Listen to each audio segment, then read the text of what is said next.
বিশাল বড় মোটা মোটা রশি দিয়ে সাইয়েদনা ইব্রাহিমের হাত আর পা বেঁধে আগুনের মধ্যে ফেলে দেয়া হলো। মুহূর্তের মধ্যে আগুনগুলো দাউ দাউ করে জ্বলতে শুরু করলো। হাতের রশিগুলো পায়ের রশিগুলো মুহূর্তের মধ্যে জ্বালিয়ে দেয়। বিশাল বড় বড় তক্তা জ্বালিয়ে দেয়, লাকড়ি জ্বালিয়ে দেয়, কিন্তু সাইয়েদনা ইব্রাহিমের একটা পশমও জ্বালায় না। আসসালামু আলাইকুম ওয়া রাহমাতুল্লাহি তাআলা ওয়া বারাকাতুহু। নমরুজ বলে, ইব্রাহিমের রশি দিয়ে বাঁধো, আগুনে ফেলো।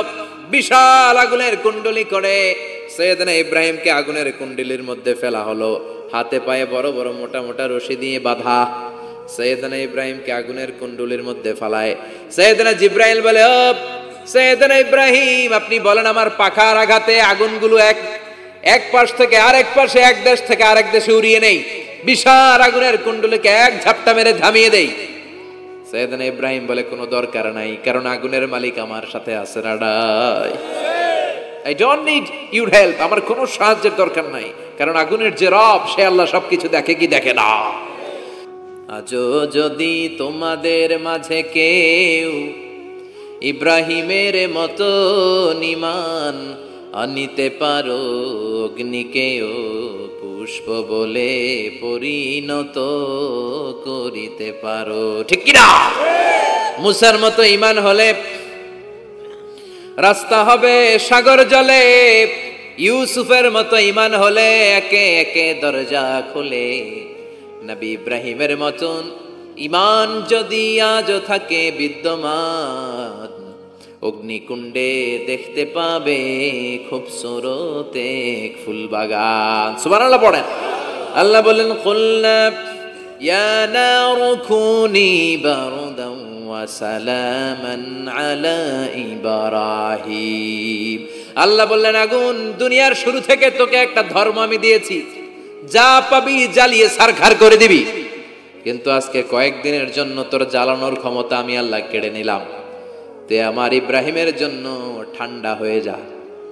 কি হয়ে যা? তবে আগুন, খবরদার এত বেশি ঠান্ডা হবি না যাতে ইব্রাহিমের সর্দি না লেগে যায়। সুবহানাল্লাহ পড়ে। আগুন বলে, আল্লাহ বললা ঠান্ডা হ, আবার বললেন বেশি ঠান্ডা হবি না যাতে সর্দি না লেগে যায়। আমি কি করুম? আল্লাহ কয়, বারদাউ ওয়া সালামান আলা ইব্রাহিম, আমার ইব্রাহিমের জন্য এয়ার কন্ডিশন, নাতিশীতোষ্ণ, গরম নয় ঠান্ডা নয়, এরকম জান্নাতের গুলবাগিচা হয়ে যা। আল্লাহু আকবার। সাইয়েদনা ইব্রাহিম আগুনের ভিতরে 40 দিন ছিলেন। চিল্লা এখন কয়দিন? একটা পশমও পুড়ে নাই। আগুন থেকে বেরিয়ে উনি অনেক দিন বেঁচে ছিলেন। শেষকালে নাতিপুতিদের সাথে যখন গল্প করতেন তখন বলতেন, নাতিরা, আমার জীবনের সবচেয়ে আরামদায়ক সময় কেটেছে নমরুদের আগুনের ভেতরে ওই 40 দিন। ওই 40 দিন যেই সুখ, আমোদ, ফুর্তি, আনন্দে আমি ছিলাম, আমার জীবনে কোনো সময়, কোনো মুহূর্তে এত সুখ, এত আনন্দ, এত চমৎকার সময় আমি কাটাই নাই। চিল্লা এখন সুবহানাল্লাহ।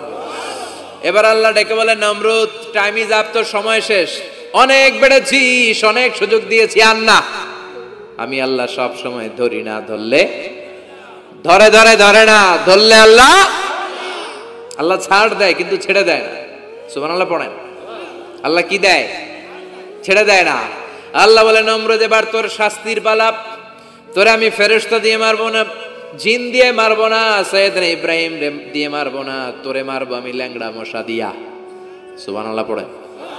আল্লাহর বাহিনী, বাউদা জুনদুম মিন জুনুদুল্লাহ, এই মশাগুলো কিন্তু আল্লাহর সৈনিক। এই বাতাস আল্লাহর সৈনিক। 50 আর 70 কিলোমিটার বেগে যদি একটা বাতাস বয়, সব শেষ হয়ে যাবে, ঠিক কিনা? এই জলোচ্ছ্বাসগুলো আল্লাহর সৈনিক, এই ভূমিকম্প আল্লাহর সৈনিক। ছোট্ট একটা ল্যাংড়া মশা নমরুদের নাকের ভিতরে দিয়ে ঢুকে কামড়াতে শুরু করছে। নমরুদ লাফাইতে শুরু করছে। নমরুদ রে সবাই কয়, নমরুদ তুমি ড্যান্স দাও কেন? কারে ড্যান্স না, মশায় কামড়ায়। মশারও কামড়ানো বাড়াই দিছে। নমরুদ এবার I M A disco dancer হয়ে গেছে। খালি লাফায়, খালি ডান্স দেয়। আহা, নিজের মাথার মধ্যে নিজে আঘাত করে, ঘুষি মারে, কিন্তু মশা বের হয় না। অমিয়া, এই মশা ঢুকছে কার অর্ডারে? এটা যদি বেরোতে হয়, বেরো হবে কার অর্ডারে? সে মাথার মধ্যে কিল মারে, ঘুষি মারে, নিজে আহত করে ফেলে, মাগার মাথা থেকে মশা বের হয়। নাকের ভিতর দিয়ে মশা ঢুকে কামড়ানো, এটা কি চারটেখানি কথা? শীতকালে যখন কাঁথা গায়ে দিয়ে শুয়ে থাকি, মশা যখন পন পন পন পন করে কানের সামনে, খারাপ লাগে না? আবার কাঁথা টাথা সরিয়ে আবার সরিয়ে আবার বন বন বন বন।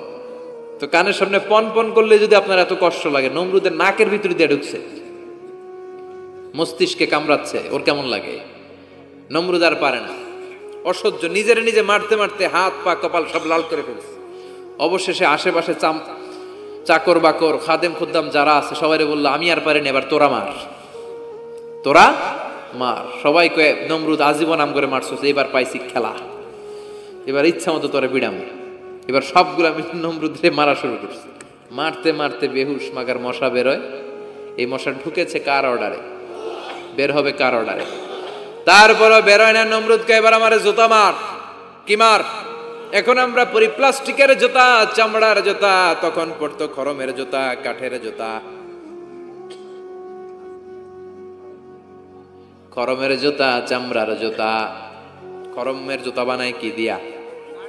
কথা কন, চিনেন? এবার ক্যামেরা জুতা মার।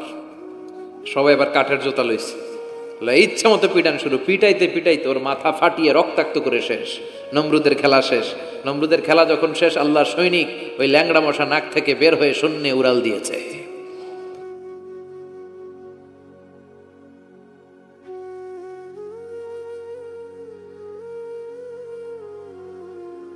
পৃথিবীতে কেউ তো স্থায়ী হয় না, হোক না সে ফেরাউন কিবা নমরুদ। কেউ ভাবে চিরদিন রয় না, কেউ ভাবে চিরকাল রয় না। পৃথিবীতে কেউ তো স্থায়ী হয় না, হোক না সে ফেরাউন কিবা নমরুদ। কেউ ভাবে চিরদিন রয় না। চিল্লায় বলেন ঠিক কিনা? নমরুদ আজীবন থাকতে পারছে? ওর ক্ষমতা, ওর দাপট, ওর জুলুম, ওর অত্যাচার, ওর শেষ রক্ষা করতে পেরেছে? কথা কন। ফেরাউন রে ফেরাউনের দাপট আর ক্ষমতা বাঁচাতে পেরেছে? এখনো যারা দাপট দেখায়, জুলুমবাজ, এদের ক্ষমতা দাপট এদেরকে বাঁচাতে পারবে না। বাঁচানোর মালিক একজন। চিল্লায় বলো, তিনি কে? এজন্য আল্লাহ ডেকে বলে, গোলাম ইব্রাহিমের জীবনেতে তোমাদের জন্য শিক্ষা আছে, শিক্ষা আছে ইব্রাহিমের জীবনের জন্য। কি নবী আল্লাহ বানালেন, ওই নবীর নামে আল্লাহ একটা সূরা দিলেন। আবার আল্লাহ বললেন, ও দুনিয়ার মুসলমানেরা শোনো, তোমাদেরকে মুসলমান বলে নাম করেছে সাইয়েদনা ইব্রাহিম। ঠিক কিনা? আবার এই নবী সাধারণ কোন নবী নয়, এই নবী হলো তোমাদের জাতির পিতা। আমাগো জাতির পিতা কেডা? কথা কন আরো জোরে, সবাই মিলে বলেন, মিল্লাত আবিকুম ইব্রাহিম হুয়া সাম্মাকুমুল মুসলিমিন। মিল্লাত আবিকুম ইব্রাহিম, তোমাদের জাতির পিতার নাম, আমাদের জাতির পিতার নাম ওয়া সাম্মাকুমুল মুসলিমিন, তিনিই তোমাদেরকে মুসলমান নামকরণ করেছে। আবার আল্লাহ বললেন, আসলিম ইব্রাহিম, তুমি সবাইরে মুসলমান বানাও, আগে নিজে মুসলমান হও। আসলিম ক্বালা আসলামতু লিরাব্বিল, ও ইব্রাহিম তুমি মুসলমান হও। বলার সাথে সাথে ইব্রাহিম বলে, আল্লাহ দেরি নাই, আমি মুসলমান হয়ে গেলাম। ইহুদিরা দাবি করতো সাইয়েদনা ইব্রাহিম নাকি ইহুদি, নাউজুবিল্লাহ পড়বেন না? খ্রিস্টানরা দাবি করতো সাইয়েদনা ইব্রাহিম নাকি খ্রিস্টান। আল্লাহ বলে, মা কানা ইব্রাহিমু ইয়াহুদিয়াও ওয়ালা নাসরানিয়াও ওয়ালাকিন কানা হানিফাম মুসলিমা। আল্লাহ বলে, আমার ইব্রাহিম ইহুদি নয়, আমার ইব্রাহিম খ্রিস্টান নয়, আমার ইব্রাহিম পাক্কা মুসলমান। হানিফান মুসলিমা, পাক্কা মুসলমান, ওনার ইসলামে কোনো সন্দেহ। এজন্য আল্লাহ খুশি হয়, ওনার একটা উপাধি দিলেন। উপাধিটা হলো লা হালিম। ইন্না ইব্রাহিম লা হালিমুন আওয়াহুম মুনিব। আমার ইব্রাহিম সহনশীল, আমার ইব্রাহিম ভদ্র। সুবহানাল্লাহ বলেন। আমাদের বাংলাদেশে, আমাদের মুসলমানদের মধ্যে এটার সবচেয়ে বড় অভাব, সহনশীলতা আমাদের নাই। কথা কর, নিজে যেটা বুঝি ওইটাই। আমি তাবলীগ করি, আমি মনে করি আমি হক, বাকি সব বাতিল। এই সমস্যাগুলো বাগেরহাটে আছে না নাই? হ্যাঁ, আমি যদি জামাত ইসলাম করি, আমি মনে করি আমি হক, বাকি একটা দলর আমি হক বলতে চাই না। আছে না এরকম? আমি আহলে হাদিস, সো আমি হক, আর বাকি যা আছে সব বাতিল। আমি কওমি, তো আমি ভালো, আলিয়া সব খালিয়া। কথা কর। আবার আমি আলিয়া, আমি ভালো, কওমিয়া সব শেষ।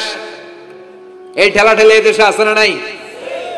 এক ইসলাম, এক নবী, এক কোরআন, এরপরে সহনশীলতা নাই। সে অন্য নেশাবে পড়ুক, সে অন্য মতদর্শের হোক, সে তো আমার ভাই, সবচেয়ে বড় পরিচয় সেও মুসলিম, আমিও মুসলিম। এই চিন্তাটুকু নাই। আল মুমিনুনা ইখওয়া, ব্রাদারহুড, ভ্রাতৃত্বের এই বন্ধনটা আমাদের মধ্যে নাই। আমরা একে অপরকে গালিগালাজ করতে দেরি করি না, একটু চিন্তা করি না। কাফের বলে ফতুয়া দিতেও দেরি করি না। কথা কন, ফতুয়া আসরা নাই, কয় তুই কাফের 10 কারণে, তুই কাফের 20 কারণে, তোর দাদা কাফের, তোর নানা কাফের, তোর পীর সাহেব হুজুর কাফের, আছে না নাই? তোর এই কাফের পীর সাহেব মারা গেলে এই পীর সাহেবের যে কবরে শোয়ানো হবে, ওই কবরের উপরে যে ঘাস উঠবে, ওই ঘাস যে গরু খাবে, ওই গরুর যে দুধ খাবে, ওইটাও কাফের, আছে না নাই? খালি ফতুয়াবাজি। আল্লাহ বললেন আমার ইব্রাহিম ফতুয়াবাজি করে নাই। ইন্না ইব্রাহিম লা হালিমুন আওয়াহুম মুনিব, আমার ইব্রাহিম ছিল সহনশীল, ভদ্র একজন নবী। চিৎকার করে বলতে হবে ঠিক কি না?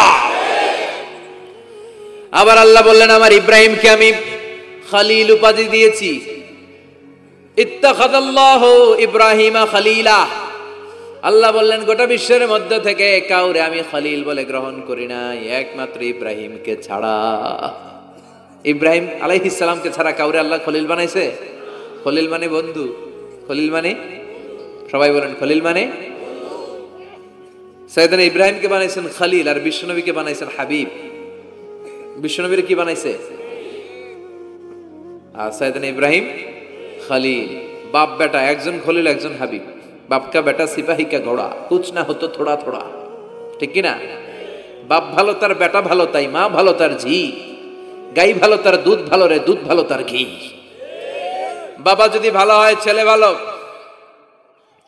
মা যদি ভালো হয় মেয়ে ভালো, গাই যদি ভালো হয় দুধ ভালো, দুধ ভালো তো ঘি ভালো। কথা বলেন। যেমন বাপ তেমন বেটা। বাবা হলেন খলিল, ছেলে হলো হাবিব। খলিল মানেও বন্ধু, হাবিব মানেও বন্ধু। খলিল মানে এমন বন্ধু যেই বন্ধু আল্লাহরে খুশি করার জন্য কাজ করে। কথা বুঝতে হবে। খলিল মানে এমন বন্ধু যেই বন্ধু আল্লাহরে খুশি করার জন্য কাজ করে। আর হাবিব মানে এমন বন্ধু যেই বন্ধুরে খুশি করার জন্য আল্লাহ নিজেই কাজ করে। কার দাম বেশি? হাবিবের দাম বেশি। সুবহানাল্লাহ কইবেন না?